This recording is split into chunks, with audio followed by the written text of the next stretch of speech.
Bismillah, Assalamualaikum warahmatullahi wabarakatuh. Innal hamdalillah nahmaduhu wa nasta'inuhu wa nastaghfiruh wa na'udzu billahi ta'ala min syururi anfusina wa min sayyiati a'malina. May yahdihillahu fala mudhillalah wa man yudlilhu fala hadiyalah. Asyhadu an la ilaha illallah wahdahu la syarikalah wa asyhadu anna Muhammadan abduhu wa rasuluhu salawatu rabbi wa salamuhu alaihi amma ba'd.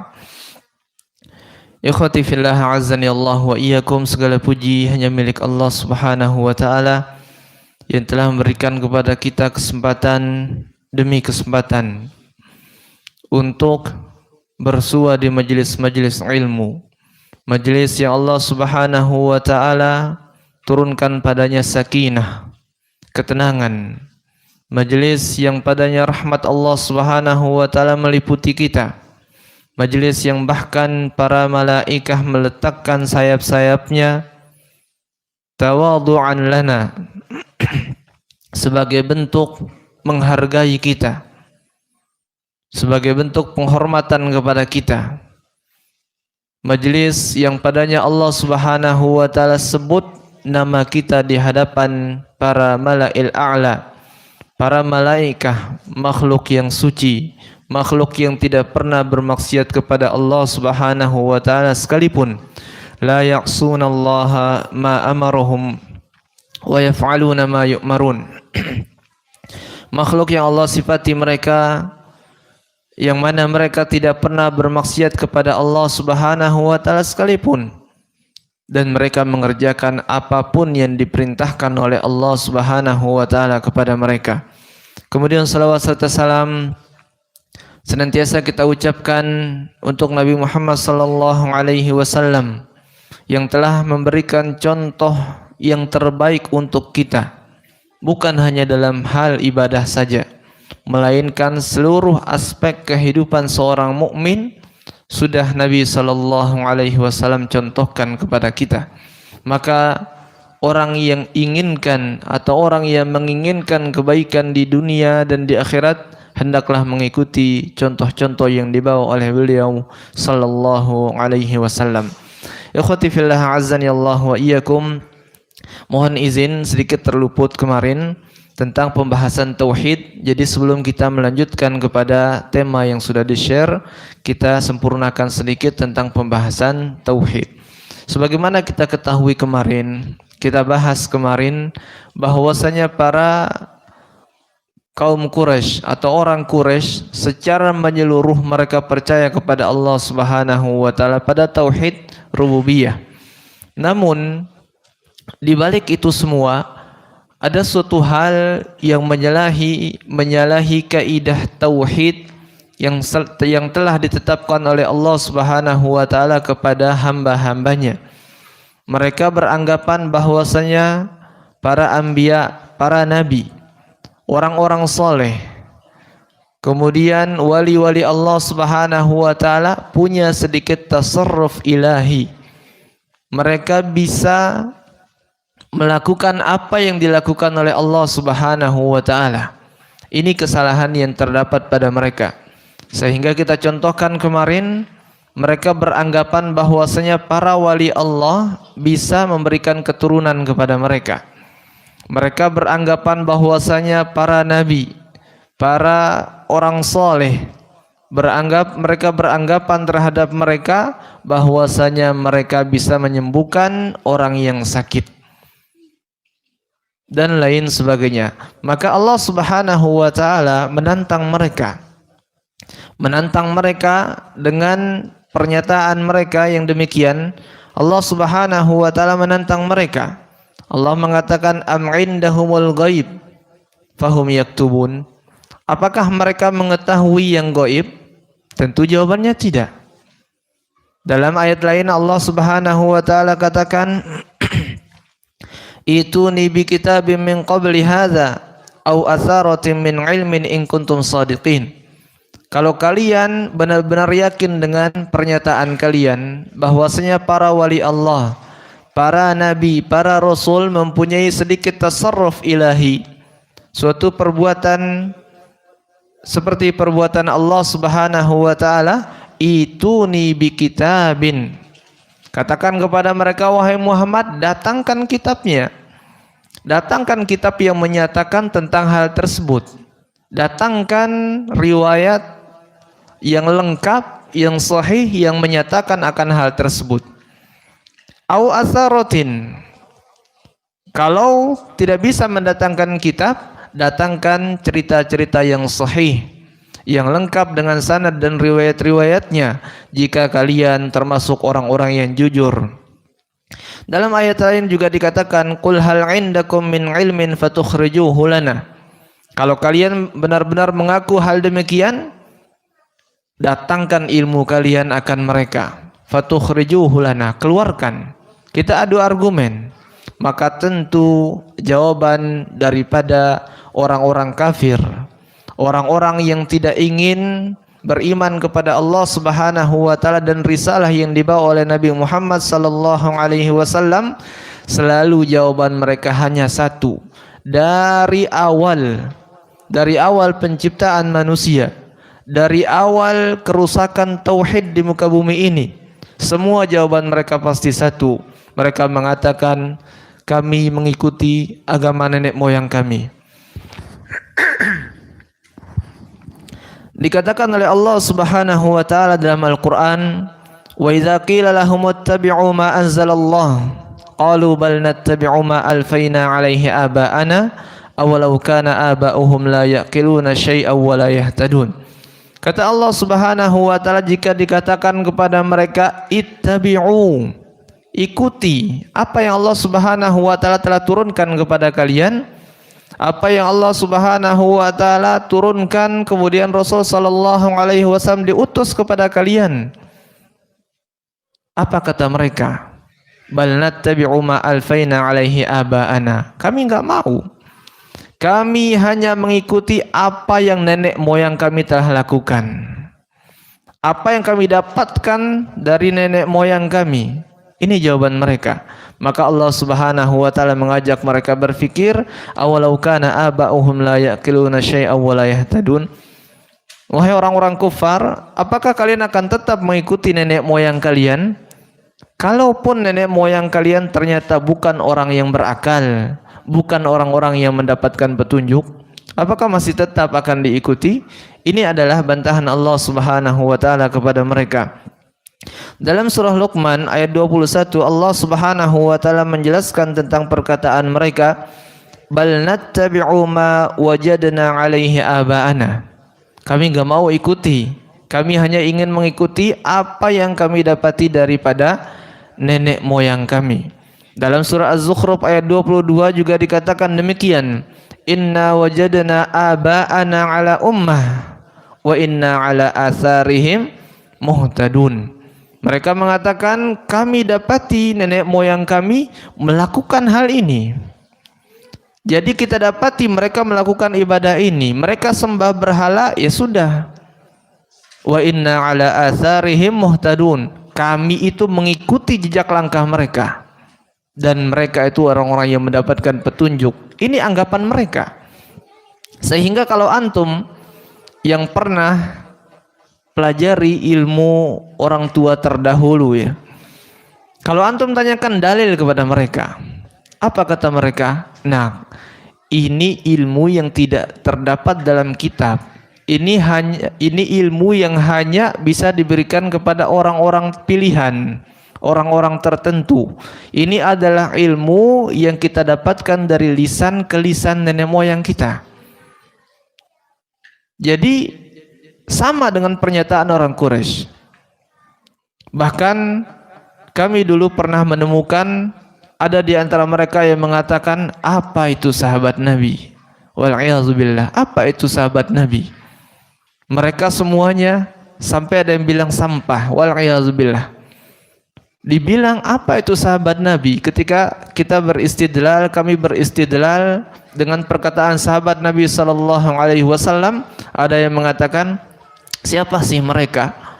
Siapa sih mereka? Mereka itu sampah. Sampai segininya. ilmu ini nak, katanya, tidak didapatkan kecuali dari lisan nenek moyang kita. Maka satu, anak katakan saat itu, anak ingat sekali, anak katakan kalau memang nenek moyang kita adalah mereka orang-orang cerdas, tunjukkan satu saja kitab yang menunjukkan apa? Yang menunjukkan ilmu mereka, keluasan ilmu mereka. Oh, ilmu ini tidak boleh ditulis. Kemudian ada sekali anak pernah berdiskusi, orang yang berani mengatakan saya punya kitabnya. Kemudian anak tanyakan apa kitabnya? Ya, apa kitabnya? Beliau bilang ini terdapat dalam kitab Nawawi, kalau tidak salah katanya. Ya, kitab Nawawi, kan tidak ada itu. Akhirnya anak bilang sepertinya di dalam kitab Sahih Muslim. Tunjukkan di halaman berapa, kebetulan saya punya kitab Sahih Muslim, tunjukkan biar kita lihat sama-sama. Kemudian dia bilang begini, ada anak dalam kitab nama bab kitab itu bab jima. Antum bayangkan kita bahas tauhid, dia bahas jima. Antum tahu arti jima apa? Jima itu adalah hubungan suami istri. Saking jahilnya mereka. Kita lagi bahas tauhid, dia bilang bab jima. Wal'iyadzubillah, ini kejahilan. Maka Allah mengatakan awalau kana aba'uhum la yaqiluna syai'a wa la yahtadun. Apakah mereka akan tetap mengikuti nenek moyang mereka walaupun apa? Walaupun tidak berakal, tidak berilmu, dan tidak juga mendapatkan petunjuk. Kemudian yang terakhir mereka katakan kepada anak saat itu, ini dibawa dari Mekah loh katanya. Ya sudah, dari mana saja? Abu Jahal juga dari Mekah, nggak bisa kita jadikan dalil. Abu Lahab juga dari Mekah, nggak bisa. Jadi jangan mentang-mentang karena kitabnya dibawa dari Mekah kemudian apa? Kemudian kita akan benar-benar taklid buta, ta'assub dengan kitab tersebut, tidak bisa.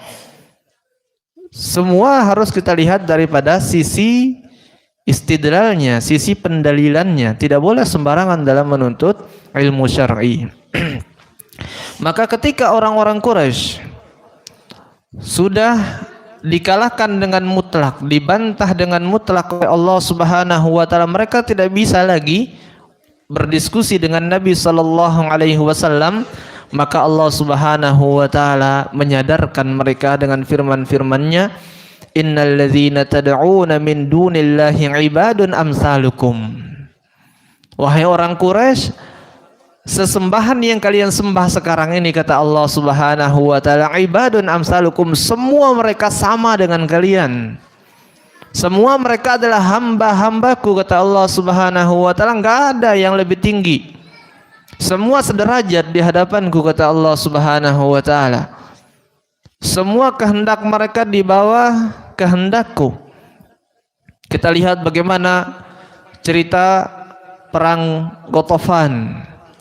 Cerita perang Ghatafan dipimpin oleh Du'sur radhiyallahu taala anhu wa ardahu. Saat itu beliau termasuk orang yang musyrik, orang yang membenci sekali Rasul sallallahu alaihi wasallam, sehingga beliau mengajak untuk bersekutu dengan kabilah yang lainnya. Dua kabilah bergabung untuk memerangi Rasul sallallahu alaihi wasallam. Maka ketika mereka sudah menuju Madinah, Nabi mengetahui tentang kedatangan mereka dan Nabi mempersiapkan pasukan. Setelah itu mereka langsung ketar-ketir, langsung lari ke atas gunung. Maka pada saat itu ikhwati fillah, terjadi hujan yang lebat.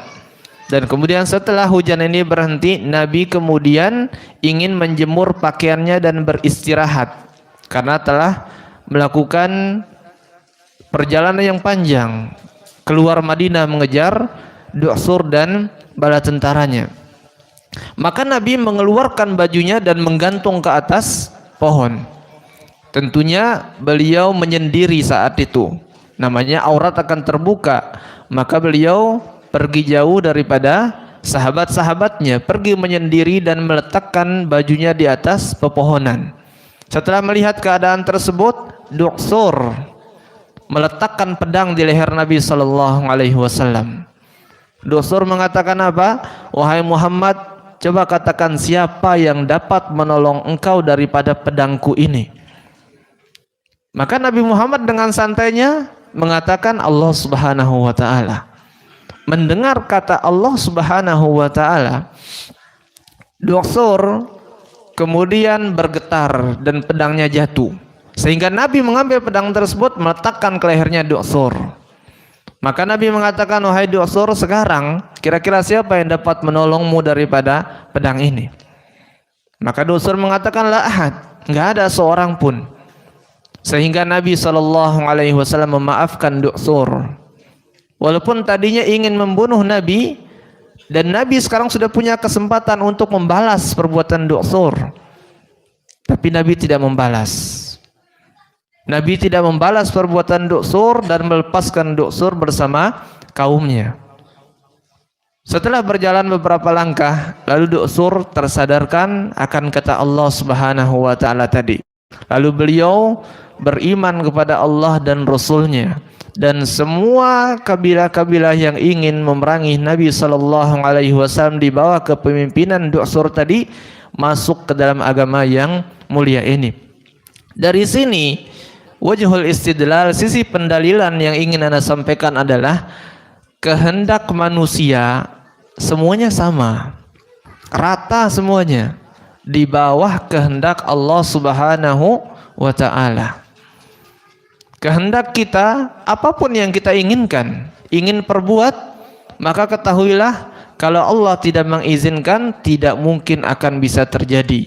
Wa ma tasya'una illa ayyasha Allahu rabbul alamin. Apa yang kalian kehendaki enggak mungkin bisa tercapai, terwujud, enggak bisa, kecuali Allah izinkan hal tersebut. Jadi harus ada ikhtiar, setelah itu apa? Kita tawakal akan hasil kepada Allah Subhanahu wa taala. Maka Allah mengingatkan mereka, wahai orang-orang Quraisy, sesungguhnya semua berhala-berhala yang kalian sembah selain Allah Subhanahu wa taala semuanya adalah hamba-hamba Allah. Kalian meminta kepada mereka, kalian meminta keturunan, meminta rezeki, sejatinya tidak akan pernah mereka bisa memberi kecuali dengan izin Allah Subhanahu wa taala. Kemudian Allah mengatakan fad'uhum, panggil mereka, falyastajibu, panggil mereka kalau mereka bisa datang. Kalau kalian benar-benar, kalau kalian mengatakan diri kalian benar, panggil mereka, mereka tidak akan datang. Kata Allah Subhanahu wa taala, walladzina tad'una min dunihi ma yamlikuna min qitmir. Allah mengatakan kepada orang Quraisy, ketahuilah yang kalian sembah itu selain Allah Subhanahu wa taala sejatinya mereka tidak punya apa-apa. Bahkan qitmir pun mereka tidak punya. Apa itu qitmir, ikhwati fillah? Qitmir itu kalau kita makan kurma, kemudian ada biji kurma yang melapisi biji itu, ada seperti lapisan yang sangat-sangat tipis. Itu dinamakan qitmir. Saking nggak punya apa-apa mereka sesembahan itu, sampai qitmir saja mereka tidak punya. Berapa sih harga qitmir? Ada yang mau membeli qitmir dengan harga 50 rupiah? Nggak ada. Jangankan berjuta-juta, 50 rupiah antum tawarkan kepada orang, nggak mau dibeli qitmir itu. Mau dijadikan apa? Dipegang saja sudah rusak, saking tipisnya. Maka Allah menyadarkan mereka dengan mengatakan, yang kalian sembah itu sejatinya tidak memiliki apapun, hatta itu qitmir. Apalagi kalau kalian akan meminta rezeki dari mereka, meminta harta, meminta keturunan, nggak mungkin. Nggak mungkin terjadi, kata Allah Subhanahu wa taala. Dalam ayat lain dikatakan, in tad'uhum la yasma'u du'aakum walau sami'u mastajabu lakum wa yaumal qiyamati yakfuruna bisyirkikum wa la yunabbi'uka mislu khabir. Allah mengatakan kalau kalian berdoa kepada mereka, kalian memanggil mereka, mereka nggak bisa dengar. Kalaupun mereka mendengar, mereka nggak akan pernah bisa memberikan apa-apa kepada kalian. Sementara nanti pada hari kiamat apa? Nanti pada hari kiamat mereka mengingkari semua sesembahan yang telah kalian lakukan kepada mereka. Kalau antum ingin melihat yang cerita yang jelas tentang bagaimana kerugian yang besar terjadi kepada orang-orang yang berbuat syirik, lihat dalam surah Ibrahim. Coba kita cari ayat berapa itu. Ini antum bisa baca tafsirnya nanti agar kita tersadarkan. Surah Ibrahim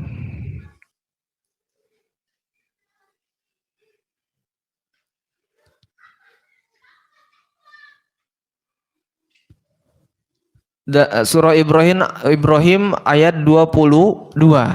Kita bacakan sedikit. Wa qala asy-syaitanu lamma qudiyal amru innallaha wa'adakum wa'dal haqq wa wa'adtukum fa akhlaftukum. Jadi kata Ibnu Katsir rahimahullahu taala, ketika para ahli surga dan ahli neraka sudah dipisahkan oleh Allah Subhanahu wa taala. Ada ashabul yamin, ada ashabus shimal.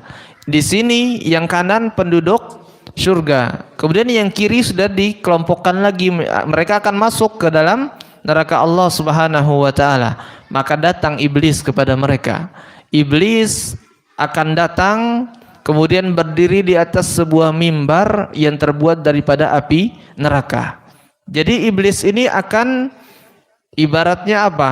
Ibaratnya memberikan motivasi, tapi motivasi yang sangat-sangat menyakiti hati para pengikutnya. Dia akan berdiri di atas mimbar yang terbuat daripada api neraka, berkhutbah kepada para pengikutnya. Sebelum memasuki neraka, dia akan membuat pengikutnya bersedih terlebih dahulu.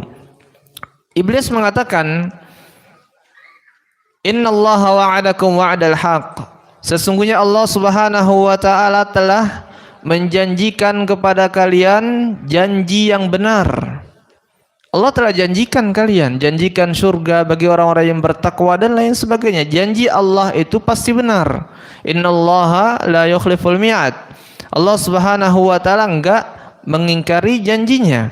Wa wa'adtukum fa akhlaftukum, dan aku juga telah membuat janji dengan kalian, tapi janjiku adalah janji-janji yang palsu.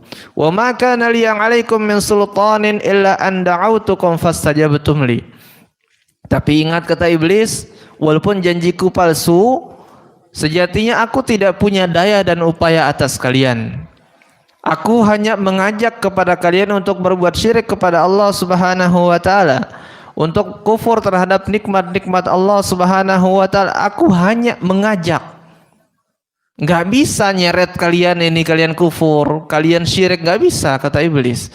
Aku hanya ngajak kalian, aku hiasi kata-kataku, kemudian kalian ternyata termakan dengan ucapanku dan kalian ikuti dan penuhi panggilanku atau ajakanku. Fala talumuni walumu anfusakum. Karena itu jangan kalian cela aku, jangan salahkan diriku kata iblis. Salahkan diri kalian yang telah dibodohi, salahkan diri kalian yang telah dibohongi. Bahasa kita ini PHP ya, pemberi harapan palsu. Ma ana bimusrikhikum wa ma antum bimusrikhi. Sejatinya kata iblis laknatullahi alaih, aku itu enggak bisa menyelamatkan kalian daripada neraka Allah Subhanahu wa taala, dan kalian enggak bisa juga menyelamatkanku daripada neraka Allah Subhanahu wa taala. Inni kafartu bima asyraktumuni min qabl. Sesungguhnya kata iblis laknatullahi alaih, aku pun sejatinya enggak suka kalian melihat kalian berbuat syirik kepada Allah Subhanahu wa taala. Jadi iblis sendiri walaupun mengajak kepada kita untuk berbuat syirik kepada Allah, dia sadar ini adalah perbuatan yang salah, ini adalah perbuatan yang tidak dibenarkan. Maka dia mengatakan, aku itu sebenarnya enggak suka lihat kalian berbuat syirik kepada Allah, tapi masalahnya aku cari teman masuk neraka. Ya, ini perkataan iblis. Innal zalimina lahum azabun alim. Kemudian iblis mengatakan, ketahuilah bahwasanya untuk kalian yang zalim itu adalah azab yang sangat pedih. Jadi iblis mengakui kesalahannya kepada pengikut-pengikutnya, dan dia mengetahui semua itu adalah kesalahan-kesalahan dan orang-orang yang zalim akan memasuki neraka Allah Subhanahu wa taala. Maka dikatakan di sini pada hari kiamat mereka pun mengingkari perbuatan kalian. Jadi yang kalian sembah itu, kata Allah Subhanahu wa taala, mereka sebenarnya enggak ridha dengan perbuatan kalian. Dalam ayat lain dikatakan walladzina yad'una min dunillahi la yakhluquna syai'an wa hum yukhlaqun. Ketahuilah orang-orang yang kalian sembah selain Allah Subhanahu wa taala, mereka tidak bisa menciptakan satu pun ciptaan, enggak bisa mereka ciptakan. Dan mereka itulah yang diciptakan oleh Allah Subhanahu wa taala. Amwatun ghairu ahya wa ma yash'uruna ayyana yub'atsun. Allah Subhanahu wa taala mengatakan amwatun ghairu ahya, yang kalian sembah itu, patung-patung itu, berhala-berhala itu, mereka adalah makhluk-makhluk Allah yang telah mati. Mereka enggak hidup. Bahkan mereka enggak tahu kapan akan terjadi hari kiamat tersebut. Ayusyrikuna ma la yakhluqu syai'an wa hum yukhlaqun wa la yastati'una lahum nasra wa la anfusahum yansurun. Lalu Allah dalam ayat lain mengatakan, apakah mereka menyekutukan Allah Subhanahu wa taala dengan sesuatu yang tidak pernah menciptakan sesuatu apapun, dan bahkan mereka itu diciptakan oleh Allah Subhanahu wa taala, dan mereka tidak bisa memberikan kepada kalian pertolongan, dan bahkan mereka tidak bisa menolong diri mereka sendiri. Maka dalam ayat Al-Qur'an bagaimana dijelaskan tentang Nabi Ibrahim alaihissalam yang merusak atau menghancurkan berhala-berhala Raja Namrud dengan kapaknya, nggak bisa melawan. Kemudian ketika ditanya siapa yang melakukan ini, Ibrahim. Semua mengatakan fatan yuqalu lahu Ibrahim. Yang menghancurkan ini adalah seorang pemuda yang namanya Ibrahim. Ibrahim dipanggil. Kemudian setelah dipanggil, apa kata Ibrahim? Kenapa tanyakan kepada saya? Itu tanya yang besar itu, pegang kapak sekarang. Tanyakan. Maka mereka seketika sadar kalau ini tidak bisa berbicara.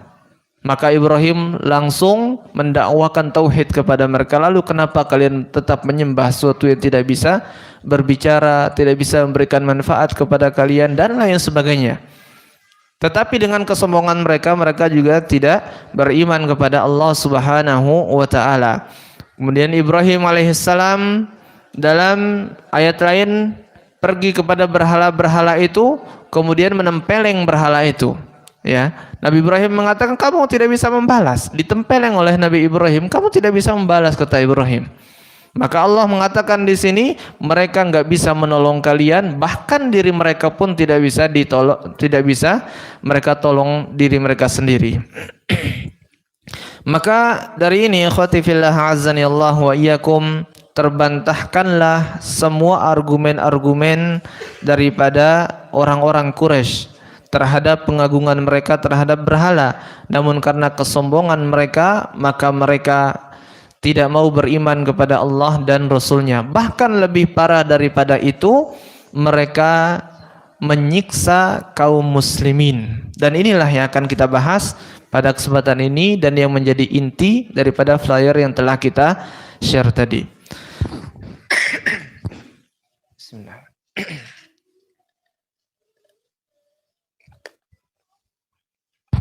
Alhamdulillah.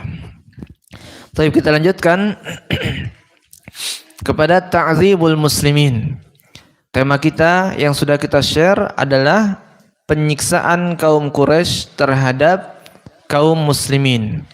Jadi setelah mereka tidak mau beriman kepada Allah dan Rasulnya, dan mereka telah dikalahkan, dibantahkan semua argumen mereka dengan mutlak oleh Allah dan Rasulnya, maka mereka benar-benar kelewatan batas sampai mereka menyiksa kaum muslimin.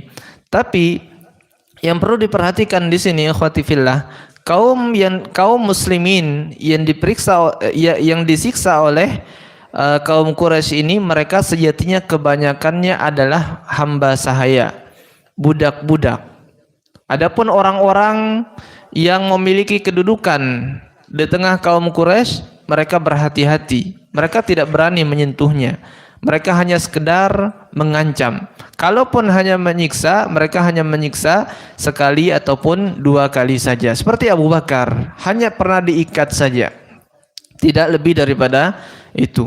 Kemudian Utsman bin Affan juga demikian. Hanya dibakar pelepah kurma, kemudian dikasih apa? Dikasih kena Utsman bin Affan dengan azab yang telah dibakar pelepah kurma itu oleh orang Quraisy.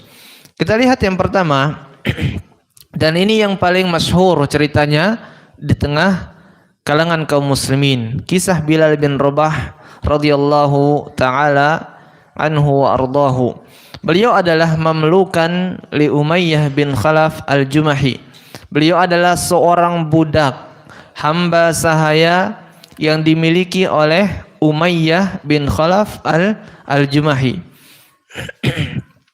Fakana Umayyah yaj'alu fi 'unuqihi habalan. Umayyah ini tuannya Bilal radhiyallahu taala anhu wa ardahu meletakkan atau mengikat tali di lehernya Bilal bin Rabah. Kemudian setelah itu Umayyah memerintahkan kepada Sibyan, anak-anak kecil, orang-orang yang masih senang-senangnya bermain, untuk menarik tali tersebut sehingga jadilah Bilal tak ubahnya, ya maaf kalau kita lihat seperti hewan ternak, ditarik kiri ke kiri, ditarik ke kanan ke kanan. Kenapa demikian? Karena diikat lehernya dengan keras. Kalau Bilal melawan tentu akan membuat beliau terbunuh. Ini terus-menerus dilakukan oleh Umayyah bin Khalaf. Kadang dia sendiri yang menarik Bilal, kadang diperintahkan orang lain, namun yang paling sering terjadi adalah Bilal bin Rabah dijadikan mainan di tengah-tengah orang Quraisy. Sementara beliau, Bilal bin Rabah mengatakan ahadun ahadun. Beliau mengatakan apa? Ahad. Ahad ini adalah Tuhan yang Maha Esa. Maksudnya satu. Beliau karena saat itu belum turun syariat dengan banyak. Karena syariat Islam, ikhwati fillah, turun secara berangsur-angsur. Contohnya bagaimana pengharaman khamar, minuman keras. Khamar itu tidak langsung serta-merta diharamkan oleh Allah Subhanahu wa taala. Namun step by step, langkah demi langkah Allah Subhanahu wa taala berikan atau umumkan atau syariatkan kepada kaum muslimin saat itu. Ada yang bertanya bagaimana hukum khamar, maka Allah Subhanahu wa taala menurunkan ayat, khamar itu baik, tapi buruknya lebih banyak daripada baiknya. Sehingga orang mulai berpikir, apa gunanya? Kemudian setelah itu ditanya tentang hukum khamar lagi, tentang orang yang salat dalam keadaan mabuk. Maka dalam surat An-Nisa Allah Subhanahu wa taala mengatakan la taqrabus sholata wa antum sukara. Jangan kalian mendekati salat kalau kalian sedang mabuk. Jangankan salat, mendekati salat saja tidak boleh saat itu. Tapi bukan berarti khamar itu sudah diharamkan oleh Allah Subhanahu wa taala. Maksud Allah ingin membuat kaum muslimin itu berpikir. Artinya sholat ini adalah tiang agama. Sholat ini pahalanya sangat besar, rukun daripada Islam itu sendiri. Ternyata kalau kita memilih minuman keras, hanya berbau duniawi saja, kita tukarkan dengan rukun Islam, kan ini sesuatu yang tidak masuk di akal kita. Ini adalah sesuatu yang di luar nalar kita, menukar kebaikan dunia dan akhirat dengan hanya sekedar kelezatan di dunia saja. Tidak masuk di akal kita. Maka Allah Subhanahu wa taala mengatakan demikian. Kemudian setelah itu, setelah beberapa tahun hijrah Nabi sallallahu alaihi wasallam, Allah Subhanahu wa taala mengatakan tinggalkanlah khamar dalam surah Al-Maidah. Maka yang diketahui oleh Bilal saat itu hanya apa? Hanya ahad-ahad.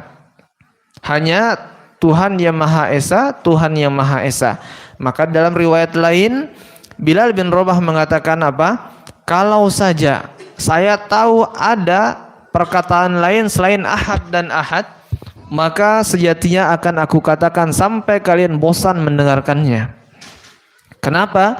Karena Bilal setelah dijadikan mainan oleh anak-anak Madinah, kemudian diberikan Bilal kepada orang-orang yang besar. Kemudian ditarik Bilal di tengah padang pasir yang sangat-sangat panas. Yang bahkan kata para ulama, andai saja diletakkan daging di atas padang pasir itu sudah matang. Ya, saking panasnya padang pasir. Tidak usah jauh-jauh. Kami di Sumbawa, kebetulan pasirnya itu agak besar ya. Jadi seperti lebih kecil sedikit daripada kacang hijau. Kalau di sini kan seperti tepung terigu pasirnya di pantai. Nah, kita di sana batu-batu kecil. Kalau kita main di pantai zuhur, itu gosong kaki kita, tidak tahan kita. Jadi sangat-sangat panas. Maka bayangkan suhu di Makkah saat itu, di Arab saat itu. Yang notabene-nya Mekah adalah gurun pasir, padang pasir. Maka kemudian suhunya sangat-sangat panas. Kalau kita di Kalimantan saja suhu mungkin 36. Semua pakai AC. Di Sumbawa suhunya 2 derajat lebih tinggi daripada Kalimantan, tapi jarang kita temukan orang yang pakai AC. Maka ada yang bertanya kepada ana, antum pakai AC enggak di rumahnya Ustadz? Enggak. Saya enggak suka AC, ya. Kenapa? Ya biasa saja panasnya Kalimantan. Terkadang Kalimantan itu berapa hari kita rasakan gerah saja, enggak panas menurut ana. Kalau antum ke Sumbawa gosong memang ya. Nah, jadi kita ambil pelajaran daripada apa yang anda sebutkan. Kalau di Indonesia saja, di pasir yang notabene-nya batu kecil, itu sangat-sangat panas. Antum bayangkan di tempat yang notabene-nya adalah gurun pasir atau padang pasir, dan kemudian suhunya jauh lebih tinggi daripada kita. Sehingga anda melihat kemarin, tadi malam atau kemarin sore, melihat video orang Arab yang memvideo sandalnya itu kengangkat. Kenapa? Sandal karetnya kengangkat. Jadi kayak begitu. Saking panasnya. Jadi di dalam video itu mengatakan enak kalian yang tinggal di tempat tidak panas. Kalau kita ini baru beli sandal sudah jadi kayak angka U. Saking panasnya. Kemudian ada ditaruh 48 derajat kalau nggak salah suhunya. Ini sangat-sangat panas ikhwati fillah. Dan Bilal diseret di tengah padang pasir oleh orang yang dewasa. Kemudian setelah itu dikatakan oleh para ulama, kalau saja daging diletakkan di tempatnya Bilal itu sudah matang, saking panasnya. Setelah beliau tidak bisa berbuat apa-apa, di lehernya ada tali, kemudian beliau di tengah panas, maka diletakkan batu yang besar. Batu yang sangat-sangat panas diletakkan di dadanya Bilal, lalu mereka mengatakan la tazalu hakaza ya Bilal hatta tamuta au tukaffira bi Muhammadin sallallahu alaihi wasallam au takfura bi Muhammadin sallallahu alaihi wasallam wa ta'budal Lata wal Uzza fayaqulu ahad ahad. Mereka mengatakan, wahai Bilal, setiap hari kita akan siksa kamu seperti ini sampai engkau meninggal atau engkau kafir terhadap apa yang telah dibawa oleh Muhammad, dan engkau kemudian menyembah Lata dan Uzza. Maka Bilal dengan kesabarannya mengatakan ahadun ahadun. Andai aku tahu ada kalimat selain ahadun ahadun, selain Tuhan yang Maha Esa, Tuhan yang Maha Esa, maka aku akan ucapkan sampai kalian bosan mendengarkan aku mengucapkan hal tersebut. Wa marra bihi Abu Bakr radhiyallahu anhu yauman wa huwa yu'azzabu fashtarahu wa a'taqahu lillahi azza wa jal. Maka suatu ketika Bilal bin Rabah dilihat ketika disiksa oleh Abu Bakar. dan Abu Bakar ini adalah orang yang sangat kaya, partner bisnisnya Nabi Shallallahu Alaihi Wasallam.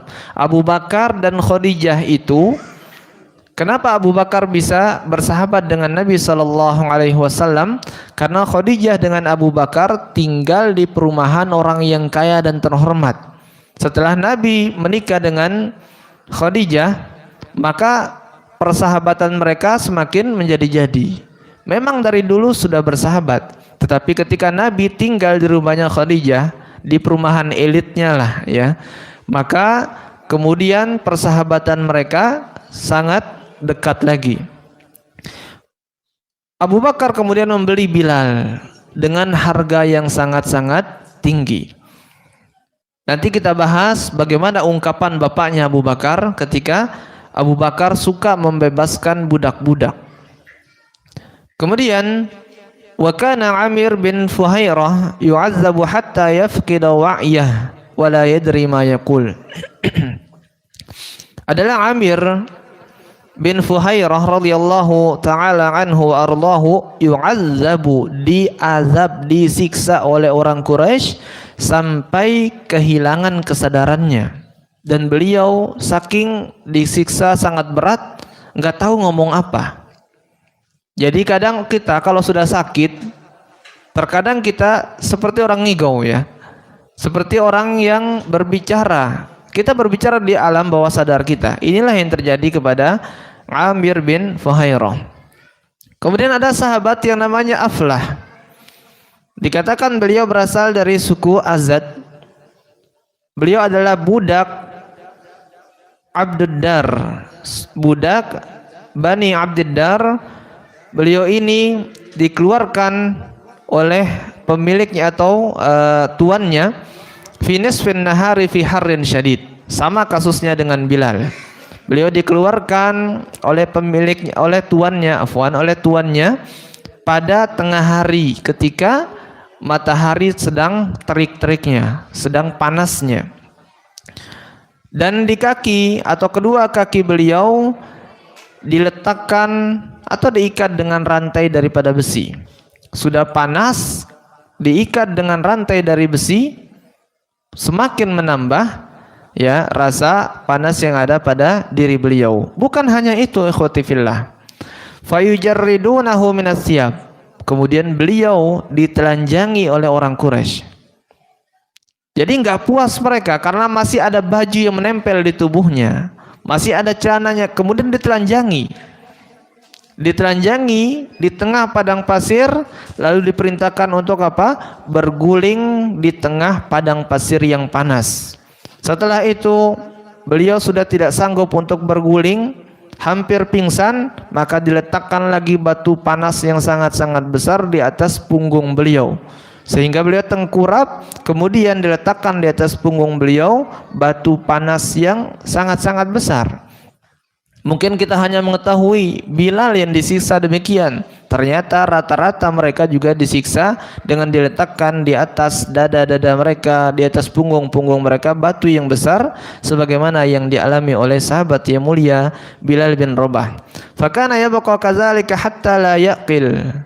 Sampai-sampai saking terus-menerus disiksa demikian oleh orang Quraisy, setiap harinya disiksa, setiap harinya beliau pingsan dalam menahan rasa sakitnya. Falam yazal yu'azzabu kadzalika hatta hajara ila al-Habasyah al-hajrat ats-tsaniyah. Maka beliau senantiasa disiksa oleh kaum Quraisy sampai beliau berhijrah ke Habasyah pada hijrah ke Habasyah yang kedua. Pertanyaannya, kapan sahabat hijrah ke Habasyah? Yang kedua kalinya kapan?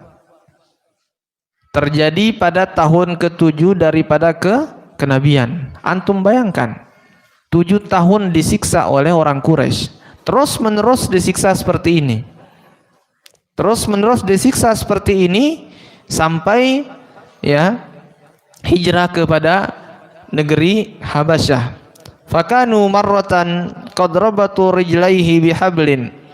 Suatu ketika orang-orang Quraisy mengikat kedua kaki Aflah ini, tsumma jarruhu, kemudian diseret ya. Beliau diseret wa alquhu fi ramdha, dan kemudian beliau ditarik sampai tengah padang pasir yang panas. Khanaquhu hatta dhannu annahu qad mat, dan kemudian beliau dicekik sampai orang-orang Quraisy itu mengira kalau saja Aflah ini telah meninggal, sehingga dilihat oleh Abu Bakar saat itu, dan Abu Bakar kemudian membebaskan beliau Aflah ini radhiyallahu taala anhu wa ardahu. Kemudian ikhwati fillah azzani Allah wa iyyakum, orang yang selanjutnya yang disiksa oleh orang Quraisy adalah Khabbab bin Al-Arath. Khabbab bin Al-Arath. Khabbab ini orang yang sangat cerdas, ya. Khabbab ini adalah orang yang sangat cerdas. Mungkin silakan azan dulu, kita lanjutkan insyaallah setelah azan.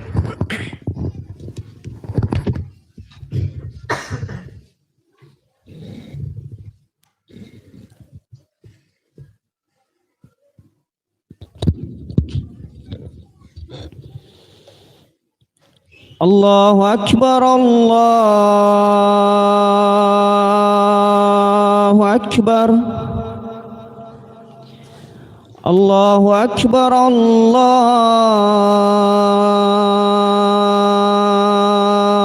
Akbar. Asyhadu an la ilaha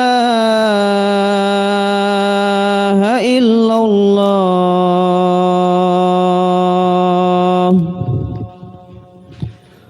Asyhadu an la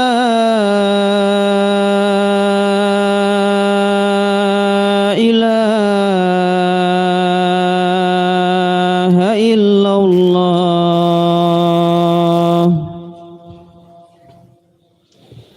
Asyhadu anna Muhammadar Rasulullah.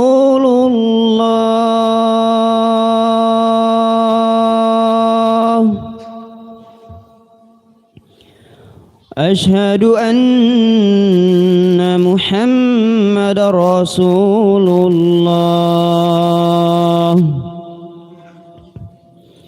Hayya 'alas salah.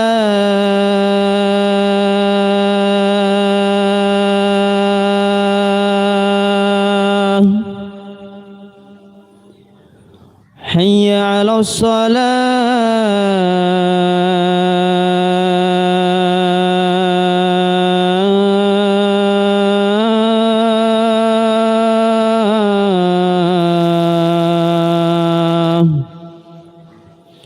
Hayya 'alal falah.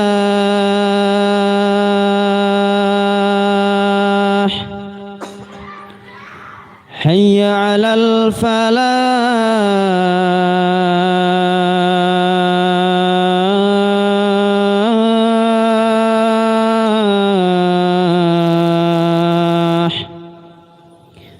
Allahu Akbar, Allahu Akbar. La ilaha illallah.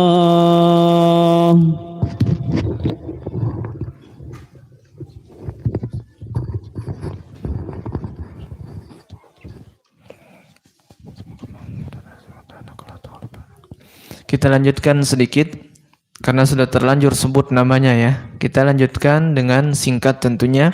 Jadi Khabbab bin Arath ini, beliau saat masuk Islam usianya masih kecil. Ketika di zaman jahiliyah terjadi peperangan antara suku beliau dengan suku Arab yang lainnya, sehingga beliau ketika sukunya kalah ditawan dan dijual sebagai budak.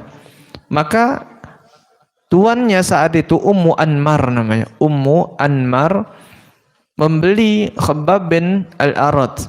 Kenapa? Karena melihat Khabbab ini berbeda dengan budak-budak yang lainnya. Kalau saja budak-budak yang lainnya terkadang kulit mereka hitam, Khabbab termasuk orang yang sangat-sangat putih. Kenapa? Karena berasal daripada suku Khuza'ah, suku yang terkenal akan putihnya kulit mereka. Beliau adalah orang yang sangat-sangat tampan dan sangat-sangat cerdas. Melihat kecerdasan dan ketampanan Khabbab bin Al-Arat ini, maka Ummu Anmar membeli beliau saat itu dan kemudian mengutus beliau untuk mempelajari hal-hal yang berkaitan dengan besi. Sehingga ketika beliau dalam waktu singkat menguasai hal-hal yang berkenaan dengan pandai besi, beliau dibukakan sebuah toko atau bengkel lah bahasa kita sekarang, toko atau bengkel yang mana tempat itu tempat pandai besi, membuat pedang, membuat pisau dan alat-alat pertanian. Karena di saat itu di masa jahiliyah yang paling banyak keuntungan yang dapat diambil darinya adalah usaha perbesian seperti ini, usaha pandai besi seperti ini. Maka beliau dengan kecerdasannya, dengan usia beliau yang masih kecil ini, beliau mencari kebenaran dan bertanya tentang Nabi Muhammad sallallahu alaihi wasallam. Setelah beliau bertemu dengan Rasulullah, beliau langsung beriman dan kemudian mendengar hal tersebut, tentu tuannya tidak mau melihat beliau menjadi seorang yang beriman. Maka beliau termasuk salah satu di antara sahabat Nabi yang disiksa habis-habisan. Apa siksaan beliau? Karena beliau ikhwati fillah adalah seorang pandai besi, maka besi-besi yang banyak di toko beliau dipanaskan, dileburkan sampai sudah menjadi meleleh seperti air, ya, kemudian disiram beliau Khabbab bin Aras dengan hal tersebut. Bahkan para sahabat mengatakan tidak ada 1 inci pun di tubuhnya Khabbab itu melainkan sudah gosong, belang-belang kulitnya. Antum bayangkan dari kepala sampai kaki disiram dengan besi yang telah dileburkan. Kemudian tidak hanya sebatas itu ikhwati fillah. Kemudian beliau mempunyai besi yang sangat-sangat lebar. Dipanaskan besi tersebut dan diperintahkan Khabbab bin Arat untuk berbaring di atas besi tersebut yang sudah memerah. Maka gosong badan beliau. Suatu ketika juga ada batu-batu tajam di tengah padang pasir dibakar oleh orang Quraisy.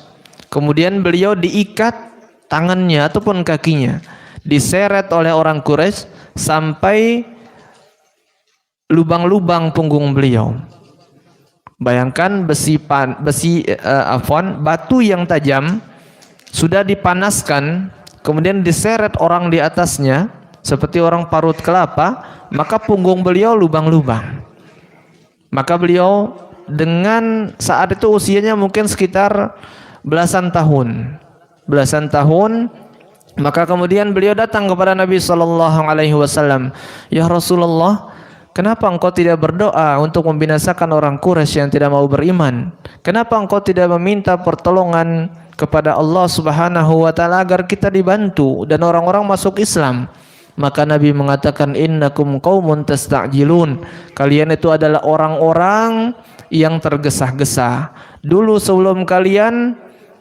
Orang-orang dulu sebelum kalian, mereka dikubur badannya di dalam tanah, kemudian diperintahkan untuk kufur, mereka tidak mau kufur dan dipukul kepalanya sampai hancur lebur. Mereka tetap berada di atas keimanannya. Ada di antara mereka yang kedua kaki dan kedua tangannya diikat, diletakkan minsyar. Apa itu minsyar? Gergaji di atas kepalanya, kemudian diperintahkan untuk kufur.